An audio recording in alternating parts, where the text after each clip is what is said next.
السلام علیکم ویورز، بسم اللہ الرحمن الرحیم۔ جماعت چہارم کی اردو گرامر میں سے ہم کہانی پڑھ رہے ہیں خرگوش اور کچھوا۔ بڑی ہی مشہور کہانی ہے اور بڑی سبق آموز کہانی ہے، تو آئیے اسے پڑھتے ہیں۔ ایک دفعہ کا ذکر ہے کہ کسی جنگل میں خرگوش اور کچھوا رہتے تھے۔ دونوں میں گہری دوستی تھی۔ خرگوش اپنی تیز رفتاری پر بڑا غرور کرتا اور کچھوے کو اس کی سست رفتاری کے طعنے دیتا تھا۔ کچھوے کو یہ بات انتہائی ناگوار گزرتی۔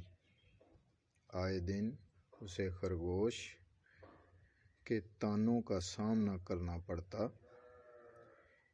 ایک دن خرگوش نے اسے دوڑ کا مقابلہ کرنے کے لیے کہا۔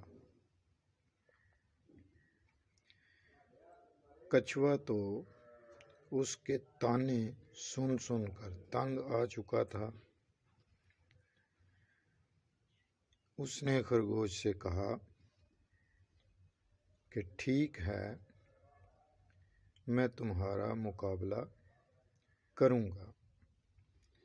دونوں میں شرط لگ گئی کہ ان کے رہنے کی جگہ سے جنگل کے کونے میں موجود برگد کے درخت تک جو پہلے پہنچے گا وہ دوڑ کا مقابلہ جیت جائے گا۔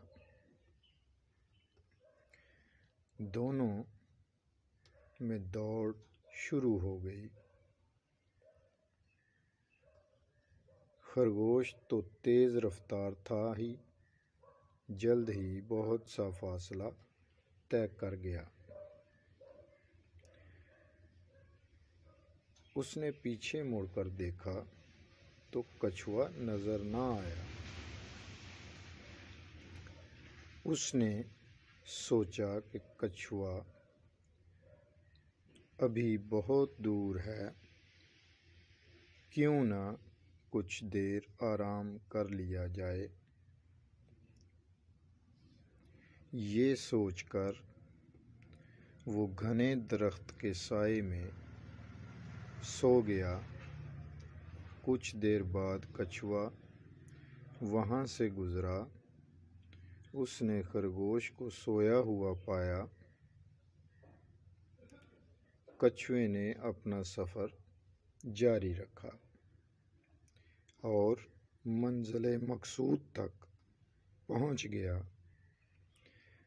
جب خرگوش کی آنکھ کھلی تو اس وقت سورج کافی حد تک ڈھل چکا تھا۔ اس نے ادھر ادھر دیکھا تو اسے کچھوا کہیں نظر نہ آیا۔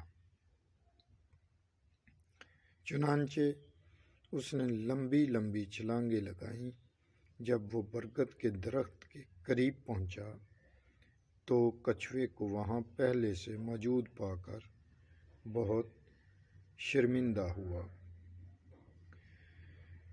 اس کہانی کا جو نتیجہ اخذ ہوتا ہے وہ ہے غرور کا سر نیچا ہوتا ہے، یعنی کہ غرور نہیں کرنا چاہیے، گھمنڈ نہیں کرنا چاہیے، تکبر نہیں کرنا چاہیے۔ یہ بہت ہی بری چیز ہے، اس کی وجہ سے انسان کو ذلت اٹھانا پڑتی ہے۔ اپنا خیال رکھیے گا، انشاءاللہ تعالی نیکسٹ ویڈیو میں ملیں گے۔ اللہ حافظ۔